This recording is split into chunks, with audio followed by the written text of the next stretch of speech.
Hi, everyone. My name is Nicole Young. I'm the Triple P coordinator for First Five Santa Cruz County. Triple P stands for the Positive Parenting Program, and it's a program that's offered all over the world, and it's available in English and Spanish here in Santa Cruz County for families with kids of all ages, from babies to teens, including kids with special needs. And today I'm here with Dr. Heather Thomsen. Heather has been a Triple P practitioner in Santa Cruz County since 2010 and works in the Learning and Development Department at Uplift Family Services.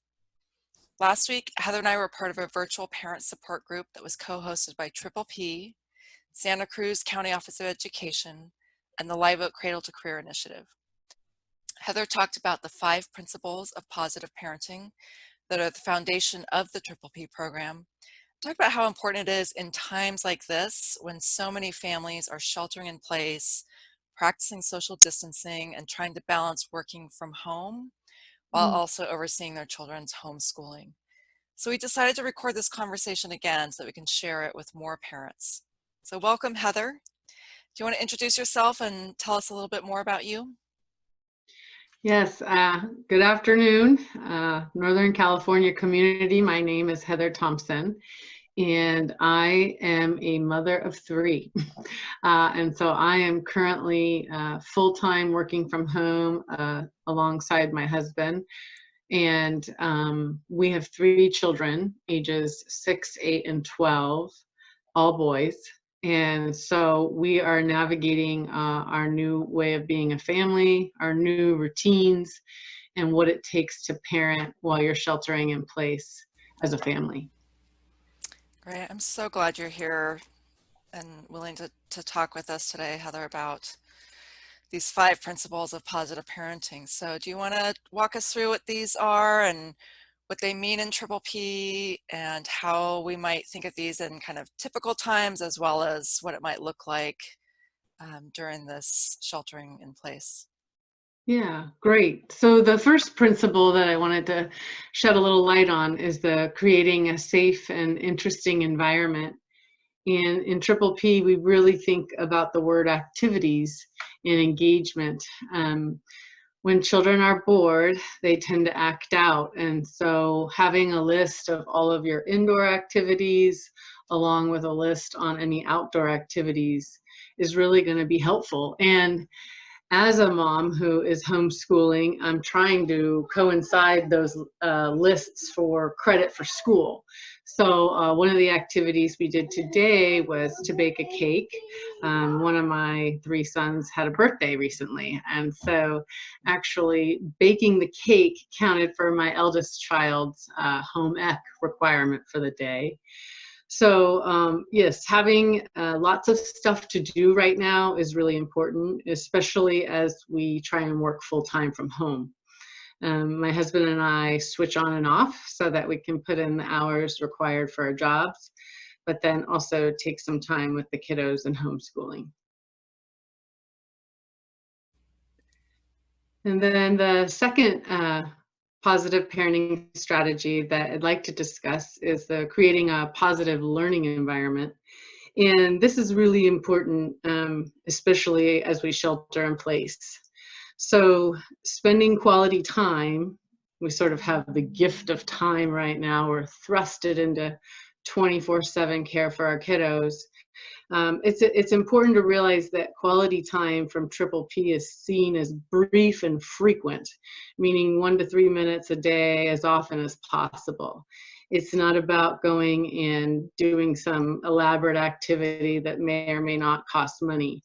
And actually right now, I know with my boys who love to wrestle around, just getting down on the floor and doing tickle time has been a really positive thing for us. And it's nice to hear their laughter. It's very grounding when you're feeling trauma and crisis amongst. We are in a pandemic. The other thing that really helps the whole family, even if you have pets, is descriptive praise. And so what that looks like is, I remember when I got to meet Matt Sanders, the founder of Triple P, and I said, Matt, there's just so many things I need to praise. There's so many behaviors that happen in a day that I'd like to see again tomorrow. And he said, yeah, well, that's the whole point of the program.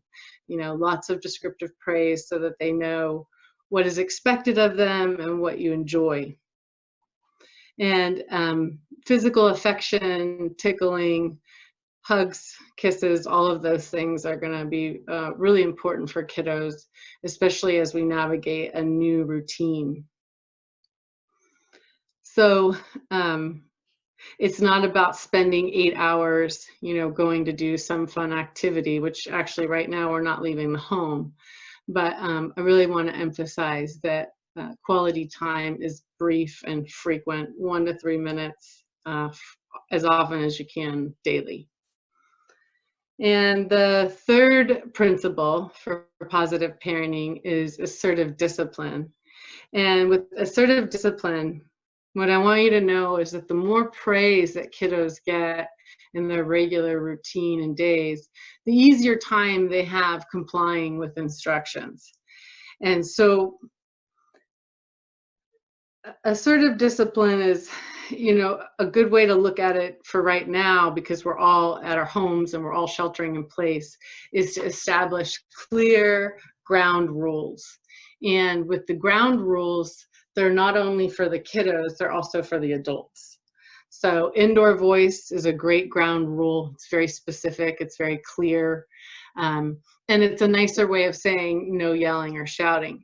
Now, the fun thing about employing these ground rules is we as the adults have to model. So there's often been times where I'll start to raise my voice, or I want to yell to my son down the hallway, and he can very clearly say to me, Mom, if you look at the ground rule board, is that a rule, the yelling? And I'll say, no, you're right. It is important to have an indoor voice. And then I'll kind of pause and model having a voice where I'm not yelling. Another rule that we really like that's a ground rule is walking in the home. And especially as today we had quite a bit of rain, we're kind of stuck inside, and kids like to take advantage of a hallway as like a running pad. And this is normal behavior, especially with this shelter in place and the pandemic we're living with. But it's great to have the ground rule of walking in the home.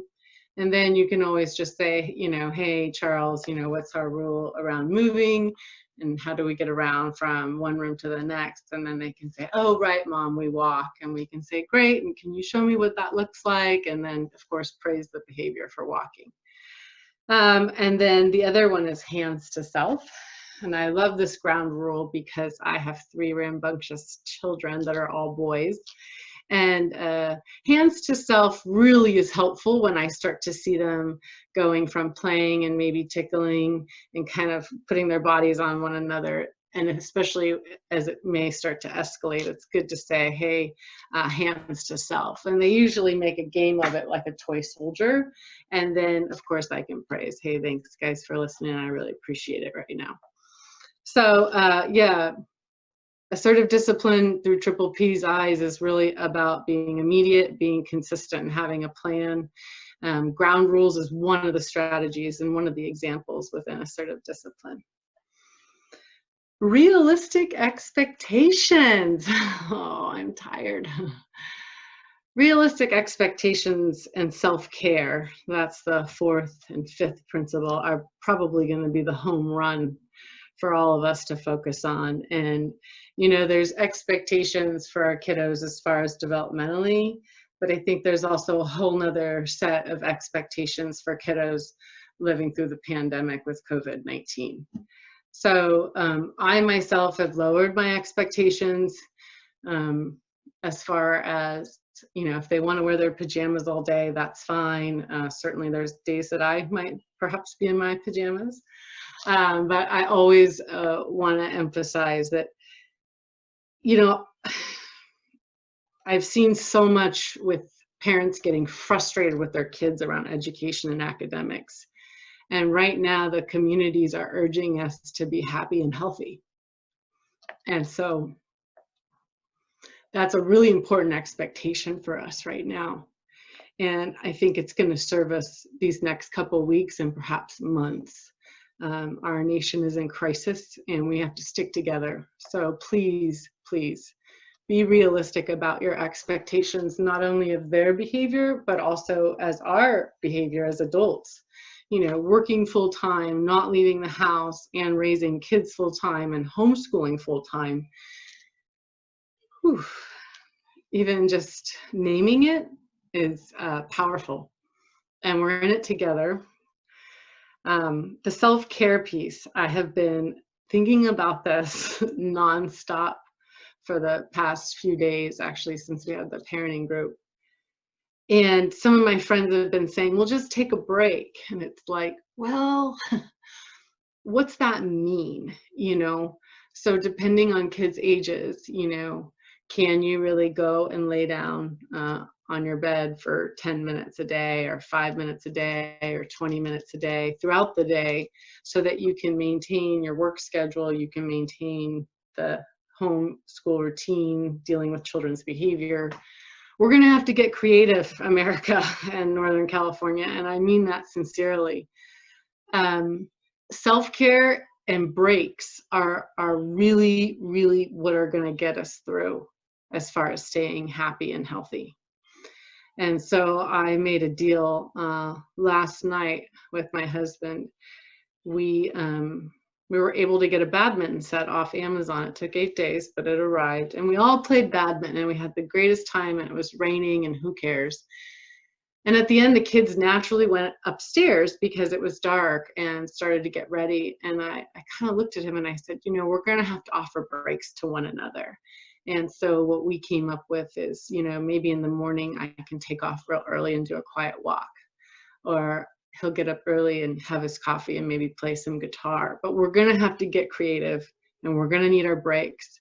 And the Triple P guideline around self-care is 2 to 3 hours per week without your kids and without your partner, you know, doing something that brings you joy, that fills your heart, something that has meaning. And then if you are in a relationship and you do have that partnership, you're also supposed to have 2 to 3 hours with him or her, with your partner and without the kids. And so that's where we're going to have to really spend some time in the future talking about how we can support one another more so with self-care. Thank you. Heather, that was amazing, and I appreciate you talking about not only how Triple P defines these principles, but how they play out in your own family's life. And really, it's just reassuring and validating to hear that we can both keep these principles in mind and know that we're in unprecedented times. Like, we're figuring our way out, how to adjust our lives, given the sheltering in place and the coronavirus. And so I appreciate you just sharing some of the things that your family is doing and how that's been helpful. And I'm hoping that gives a lot of other parents and caregivers some good ideas as well. So thanks so much for joining me today and sharing all of this. Thanks, Nicole. So that's it for this time, and we hope to be back again with more video clips and sharing more parenting strategies with all of you.